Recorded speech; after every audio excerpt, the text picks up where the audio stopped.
Hi, Lara here. We're gonna do a little sequence today that's all about opening the shoulders, the neck, upper back a bit, as well as opening the shins, the calves, the ankles, the feet. So if sitting on the shins, and this is where we'll start, is not comfortable for you immediately, and then you can sit on a block or two. So what I would suggest is having the knees and ankles about a hip's distance apart, placing a block. You could even use a few books between the feet, perhaps testing that out. If that feels comfortable, great. If it does not, adding extra height is a great option. And you can sit on 2-3 blocks depending on your body, kicking into the tops of the feet, squeezing the knees and thighs together. And you can even lift the knees slightly like this. That often can reduce pull in the knee. Anywho, that's an option. And if at any point you find yourself having pain in your knees or too much of a stretch anywhere at all, then you can choose to come forward and stretch out the legs at any time, okay?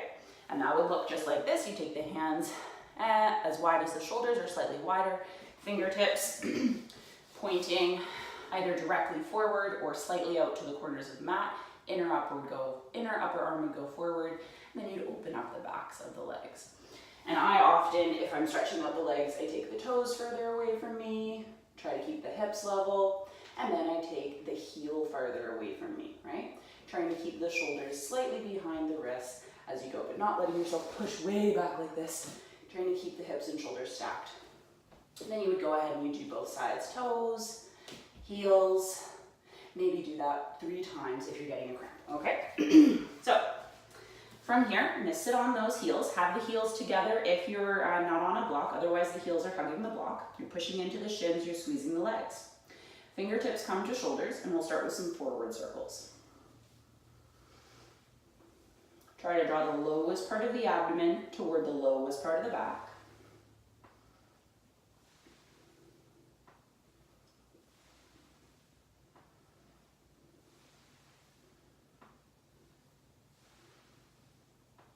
Try to squeeze evenly with each of the fingertips, thumb tips.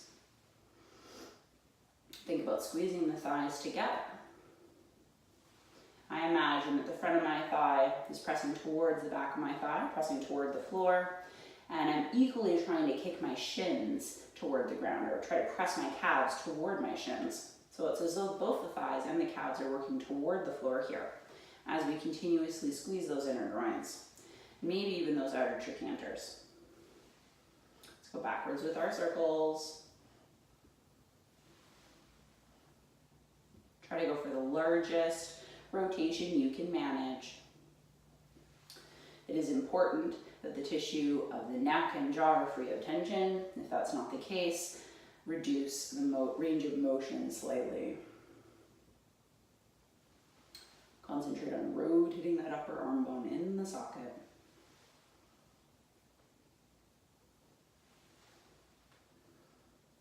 The best part about this little series I'm going to show you today is no matter how long you've been practicing, it will still have an impact. It'll still warm up the tissue of the shoulders, the upper back. And it's a great equalizer. So if you happen to have a lot of strength and stability in the shoulders, and they're a bit tight, then it will create flexibility. It will create opening in the musculature, in the joints. If you practice it consistently, I would say 3 to 5 times a week, minimum. And that'll get you a good result. Otherwise, it'll be a lot slower, the progress. Consistency is crucial with practice.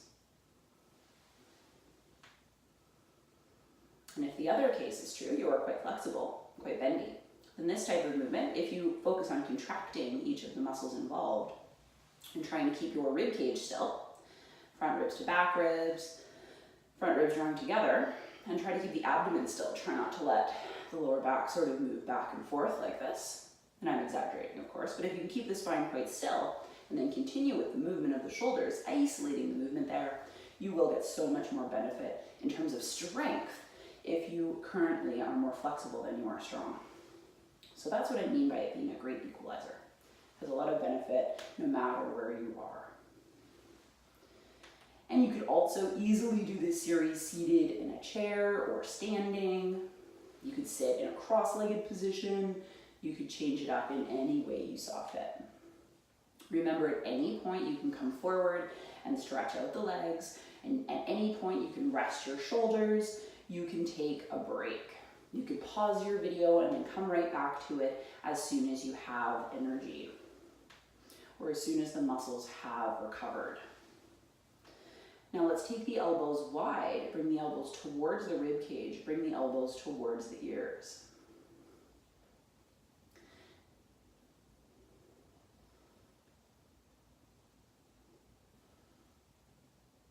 If you are trying to create more mobility, you can bring the elbows a little higher than the shoulders, as long as the upper back is not lifting. If it is, back off.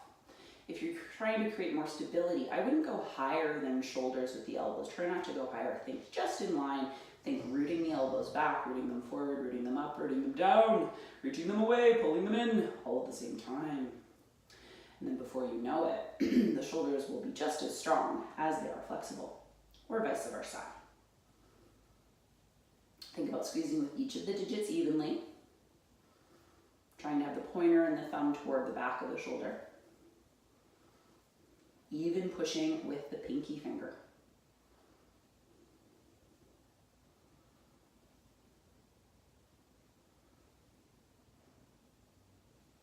Try to keep your gaze fixed, or perhaps close the eyes as you continue to go up and down with the elbows.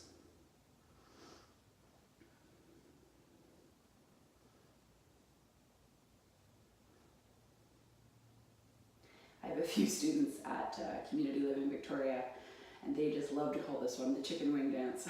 It always cracks me up. And especially if you're finding the series difficult at all, thinking about something funny can often alleviate some of the tension, some of the effort. Now, elbows as high as shoulders. Try not to go higher or lower. Think about dropping the head of the shoulder and lengthening the elbow, ribs and abdomen connected. Draw the elbows together, draw them apart. Trying to keep consistent pressure with each of the fingertips. We're still pushing into the tops of the feet. Allowing yourself to rest and stretch those legs just as I showed at the beginning, anytime you fancy. Otherwise, continuing.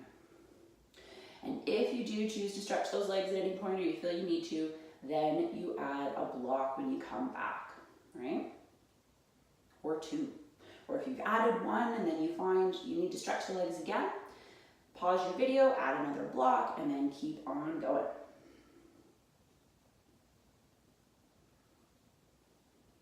I'm just going to demonstrate sitting continuously for those of us that are sitting the entire time.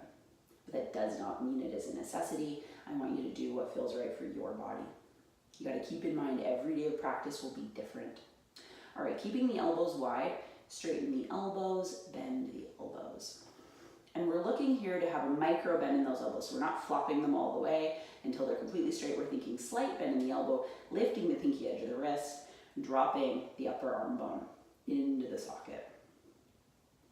Think equal engagement in each of the fingers, particularly that baby finger. Think about having a slight bend in each of the knuckles as you spread them as evenly as you can. Trying to lift the inner elbow as you drop the outer elbow. Tiny bend even as you go straight. Remember, no tension in the neck. If there is, take a little break. No worries. Before you know it, even 5-10 breaths of rest will allow you to do more than you think. And that's one of the beauties of the yoga practice on a regular basis. You'll begin to do what you never thought possible. Next time you touch the shoulders, drop those upper arm bones, elbows come directly in front of you. Straighten and bend. Think about the elbows being the same distance apart as the shoulders. As you straighten, the elbows tend to want to come together, so we want to resist that and try to keep them the same distance apart as those shoulder heads. Try not to let the pinky edge of the wrist drop, but lift it up as you pull those elbows apart.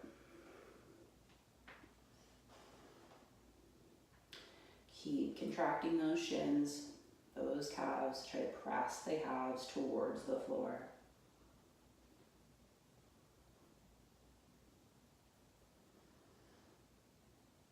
And it's absolutely normal for a bit of heat to come here. That's what we want, internal heat. Good, and then bending, taking the elbows wide, making a 90-degree angle here. Thumb on the inside of the fist, forearms come down, forearms come up. Upper arm bone sinking.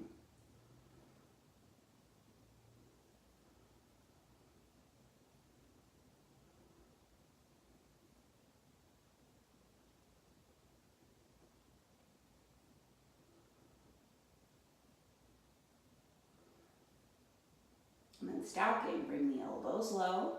Try to keep the ribs, bring the elbows high, maybe touch the fists. Does not matter how big the range of motion is, make sure what you do feels good.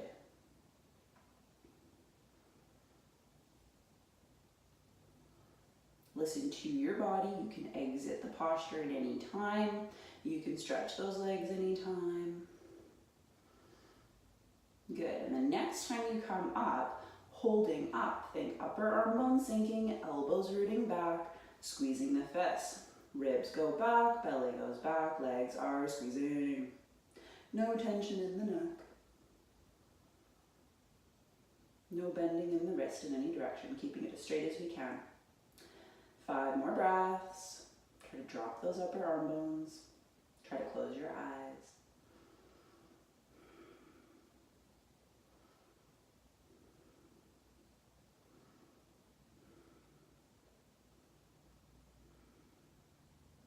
Very slowly, releasing the arms. Deep breath in, shoulders lift. Good.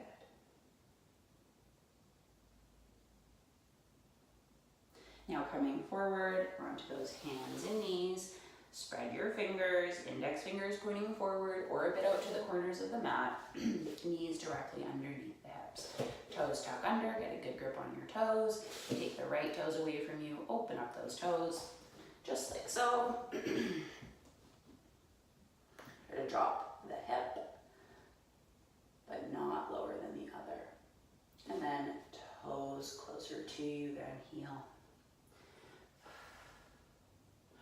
And then switching, left toes away from you. And heel away from you. And you can either repeat that, let's say 2, 3 more times, or you can get both sets of toes tucked, bring the hips towards the heels, find an external rotation of the upper arm, find the base of the palm, particularly the space between the index and the thumb. Try to lift just the knees here, and if that's happening, let the knees lift more so. Keep a bend in the knee though, lengthen the spine. Think about taking the hip flexors away from the shoulders. Try to lift the ribs. Try not to let the ribs drop towards the floor, but lift them gently. Think not internal rotation of shoulder, but external rotation of shoulder. Working the posture with a bent knee is great. If the spine is happening, you can work on straightening the knees if you fancy. Both are really nice in different ways. They both have value. Taking 10 more breaths, either stretching out those feet or holding a dog.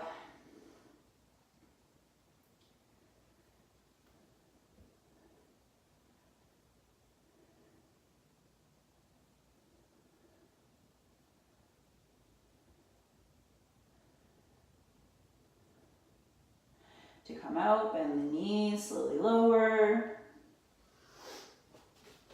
Now from here, you're going to tuck your toes under. Get a really good grip on those toes. Bring your hips towards your heels. And then remain with your palms on the floor. If that feels fantastic and you want more, but you're not sure how much more, have a couple of blocks in front of you. Or books. Push into your hands, lift your chest. If you still wanted more, you could come to just your fingertips, or you could flip your blocks a little higher. If it was still feeling great, again, you could flip them a little higher. Maybe fingertips, maybe palms, still feeling great. Hands can come to thighs. You can lift your chest and perhaps rest your hands. If you can close your eyes, close your eyes. And if you feel like you haven't gotten all of the baby toes tucked, both of them, you can always reach around and grab that. And if you're still on the ground, reaching under, right?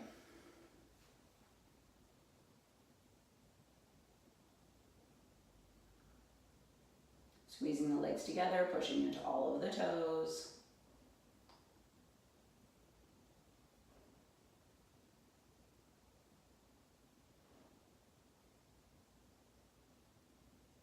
Let's take 10 more deep breaths.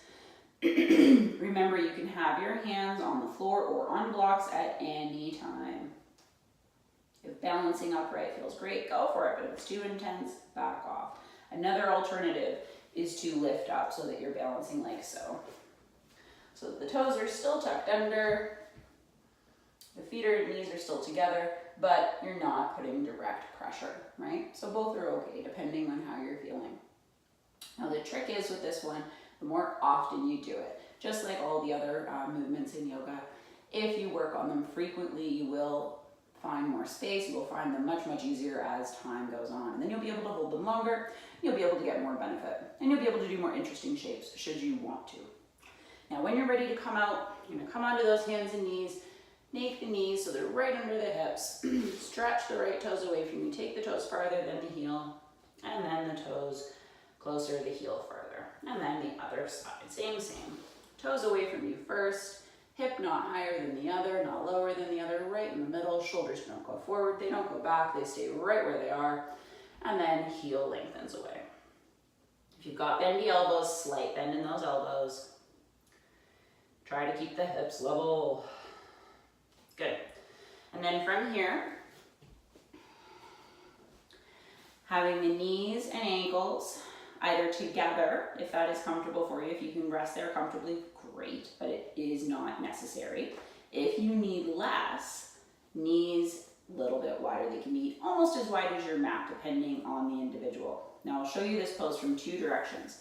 So you need 2 blocks or 2 books, or a couple of books underneath each hand.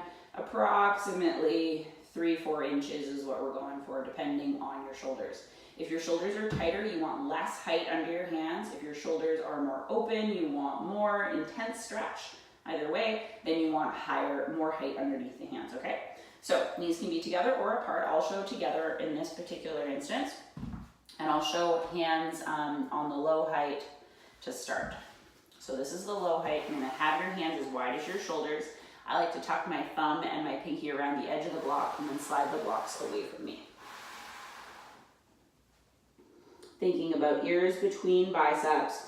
Then you can either push the palms flat into the blocks like so, or you can spread the fingers and wrap them around the block. So both are nice. If you're trying to make the wrists stronger, the elbows stronger, I would suggest, particularly if you want the wrists and hands to be stronger, wrap the fingers. Squeezing them together is also really valuable though. They both have a lot of benefit, right? Think inner upper arm toward the ceiling, outer upper arm toward the floor. You're pushing the palms into the blocks and trying to slide the blocks away from you, but you're equally trying to pull the upper arm bones back into their sockets. The elbows are pulling apart, but you're equally trying to straighten your elbows.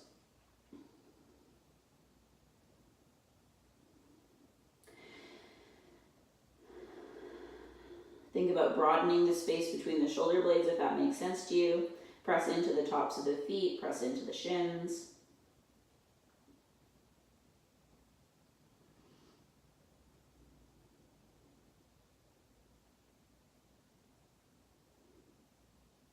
Now, if you were to want this to be a more in-depth pose in terms of the shoulders and the upper back, then you would have options, and you can continue to hold the pose if that's available to you. I'll show you what it looks like to go higher. So the medium height would be like so. Again, the hands would be on the blocks, either fingers together or wrapping, and you'd slide them away. And I like to have the base of the palm in line with the base of the block ideally. Again, ears between biceps, lifting the upper arm Inner upper arm toward the ceiling, taking the outer upper arm towards the floor. Try not to let the base of the palm lift when you do this. Focus on keeping those elbows as straight as you can while still pulling them apart a little bit. Now just to give you a side view, same posture, and continue holding if that's available to you. Remember, you can come out anytime. Would look like so. So knees can be together, arms extended, or knees can be apart. But the big toes are still together, the feet are still touching, either way. But your hips can be further away too. They don't have to be close, right? If it's too intense, you can always hang out here. No problem at all. Or like so, right? That's always an option. Or you can come out and take a rest anytime you need to. But assuming you are all the way here and you need more still, you have the option of flipping the blocks higher. And this would be the most in-depth option. If the knees are apart, it is milder. If the knees are together, it is more intense. And again, you think about lengthening, pushing the palms down, lengthening the upper arm bones, out of the socket and into the socket evenly. Outer upper arm to the floor, inner upper arm to the ceiling, pushing into the base of the thumb and the index finger. It's as though you're trying to lengthen the hip flexors away from the armpits. Think about lifting the abdomen and the ribs away from the thighs as you pull those upper arm bones into their sockets. See if you can take 10 more breaths.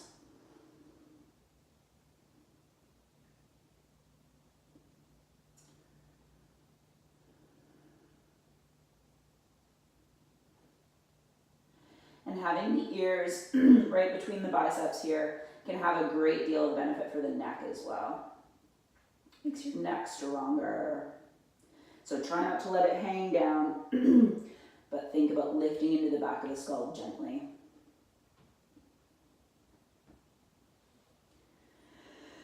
And then when you're ready, taking one hand underneath each shoulder, pushing into those hands, coming onto those hands and knees, fingers spreading, knees and ankles at hips distance, taking right toes away, taking heel away, and then repeating. Toes away, heel away. Other option, knees and ankles together this time, hips away from heels, lifting the knees, maybe even walking the feet a little further back. Bending the knees is easier to find the shoulders, easier to find the spine, and since that's our priority, that's what I would focus on if I were you. Thinking about lifting the abdomen, lifting the ribs, finding the external rotation in the shoulders, the base of the index and thumb. If you're needing more, you can extend the knees more if the legs allow and if the ankles are interested. You can even lift your toes if you'd fancy.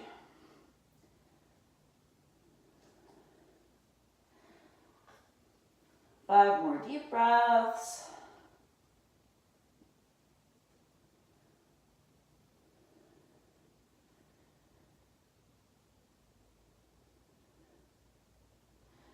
Lowering the knees, pointing the feet, coming up. Make sure you find a child's pose that suits you. You can rest your head here. You can stack the fists under the head, the palms under the head, a block under the head. If you'd like more shoulder and neck stretch, you can extend the arms with the forehead on the ground. Knees can be together or apart. As long as your forehead is resting on something and you do not feel any pain in your knees at all. Feel the back of your body expanding and contracting. Take 5 more breaths. And you can even choose to sweep the arms back if that was a part of your practice. And the forehead would very comfortably reach the floor here. And there needs to be a slight tuck of the chin. We're squeezing the legs as we lift the abdomen gently.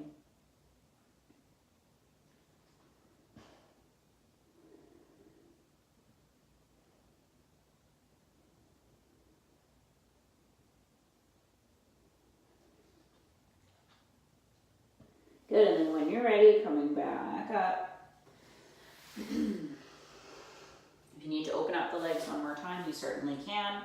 Otherwise, tuck your toes, lift your knees, take one hand behind, other hand behind, come onto your seat, or you can scoot to one side and drop the hip. Go ahead and extend the legs. Take the palms beside you, lift the chest, lift the abdomen. Bend just the right knee, have the right foot in line with the left knee. Spread your toes, lift your chest. Take your left hand to your right knee or right hand behind you, push your palm into the ground. Think shoulders equal distance from the ears. If you need more, you can take the left arm outside the knee and continue to twist to the right. You want to push your knee and your arm into one another. Don't let your knee wander over here, but keep that knee and ankle stacking. Fix your gaze behind you. Let's take 10 deep breaths.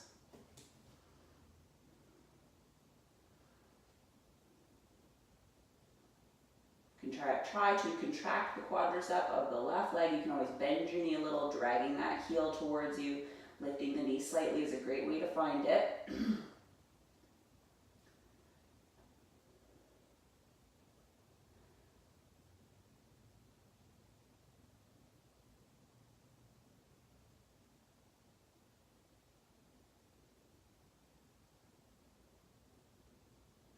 Coming forward slowly.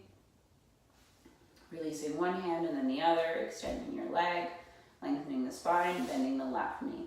Left foot in line with right knee, right hand to your knee, left hand behind you for support. Think shoulders equal distance from the ears. Try to keep the feet consistent as you begin to twist. Right arm comes outside the leg. If available, you're thinking about tucking the armpit and the knee close to one another. You're pushing your knee and your arm into one another, keeping the knee and the ankle stacked. Fingers are squeezing together and reaching away from you. Fix the gaze behind you, concentrate on one spot, try to contract the right quadricep, maybe you drag the heel towards you a little as you equally try to straighten the knee.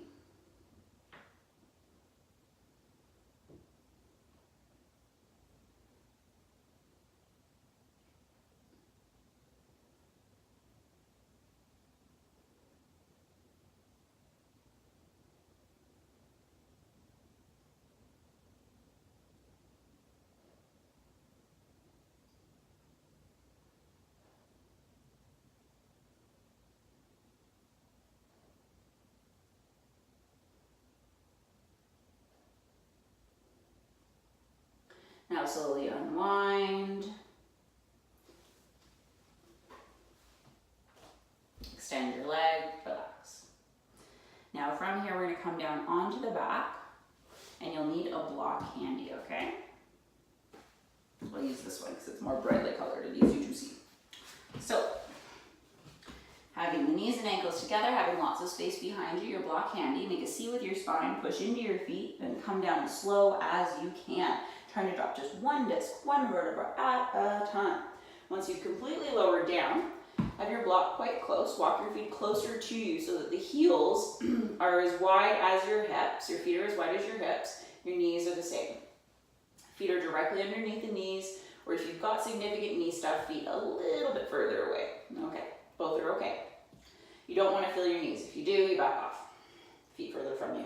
Spread your toes, have your block. Push into your palms, fingers, and shoulders. Think about pressing the head of the shoulder toward the floor. If you've got a bent elbow situation, straighten those elbows. Take the hands further away from you. Keep the gaze up at the ceiling as you push into the shoulders to lift the spine. Come up to a height that feels good, and then place your block. You can either go low height underneath the pelvis. You can go medium height underneath. Most challenging option would be lifting and placing on the lowest, or pardon me, the highest height. Been there, done that, right? Now we try not to turn the head here, resist that urge, push into the feet, spread the toes. You can either push the toes into the floor or lift them, both are nice. Think inner upper arm to the ceiling, outer upper arm to the floor. Try to draw the front ribs together and drop them toward the ground. Press into the entire base of the palm. Fingers together if you can. Think about squeezing the upper arms towards one another as you equally try to pull your elbows apart. If you decide you need more, there's no tension in the neck, it feels great, then you can choose to inch your feet closer together. If having the feet and knees together feels fantastic, then you can continue. But if you're on the highest height and you're not used to it, I would go to the medium height instead, because that is much, much easier on the spine, unless you're quite used to stretching your spine. If you need more, you can inch the feet away from you. But I recommend going quite slowly with this last aspect.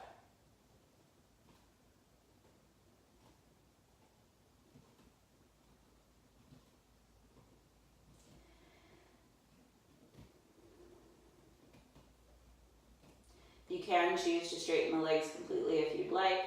Either soles of the feet can root down like so, in which case you want to think about lifting the calves as you squeeze the thighs together. Try not to let the knees completely drop, but find a little lift there.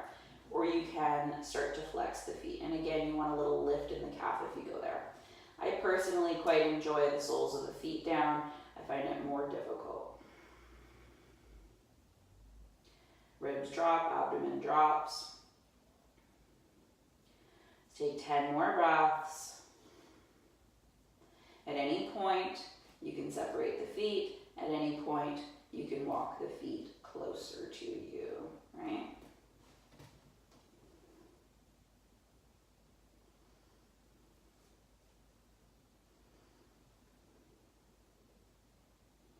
No tension in your neck, your jaw, your face. If you couldn't crack a smile here, you're going too far.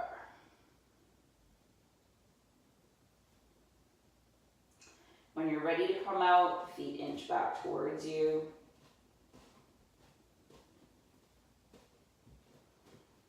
You separate the feet.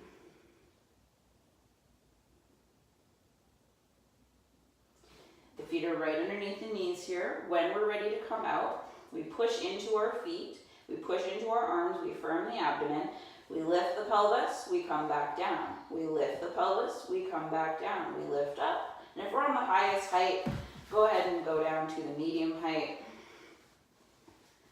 And if you're on the medium height or the low height, just lifting and lowering a few times and then going to the lowest height, whether you return to the lowest height and you were there initially, or going from the medium to the low. But either way, still on a bit of height. And then one more time, let's lift up, lift, lower, lift, lower. Third time, lift, remove your block, place it beside you, find your arms, find your legs, lower as slowly as you can. Firm those legs, keep the shoulders down, don't let them lift, keep the palms firm. Once you've completely lowered, extending one leg and then the other, palms facing up, this is a great option. If this feels too much, you bend your knees, this is another option.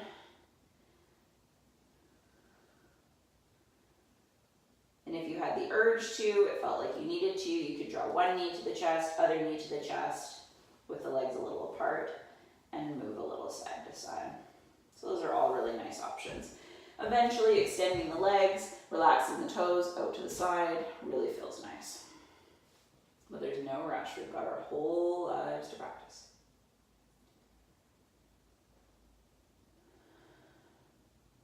When you're ready to, you'll bend your knees. Hug the knees to you. Take your hands behind the thighs or over the shins and rock a little from side to side. And make a few circles.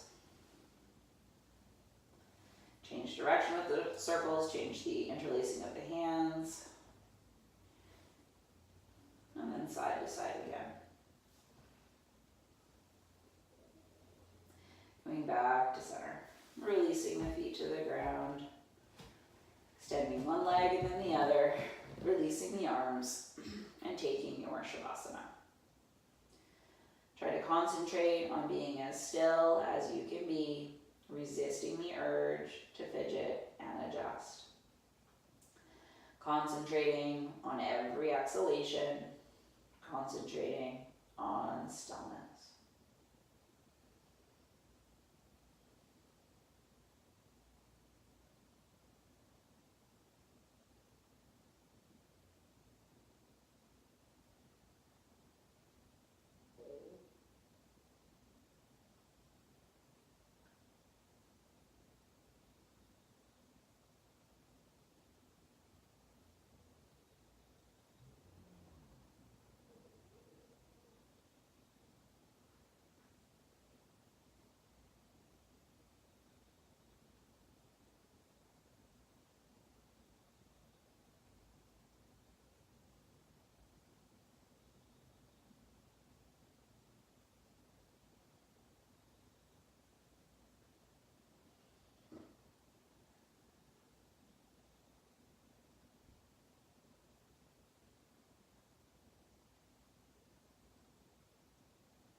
Slowly begin to deepen your breathing, waking the body from the inside, opening and closing the eyes, squeezing and relaxing the palms, wiggling the toes, taking a stretch with the arms, overhead, bending the knees, rolling to one side, pushing yourself up, and then coming into any seated position that feels good for your body.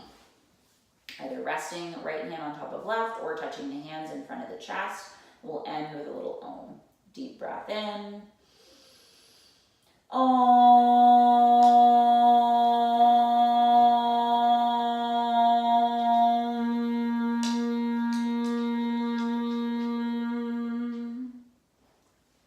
Height easy.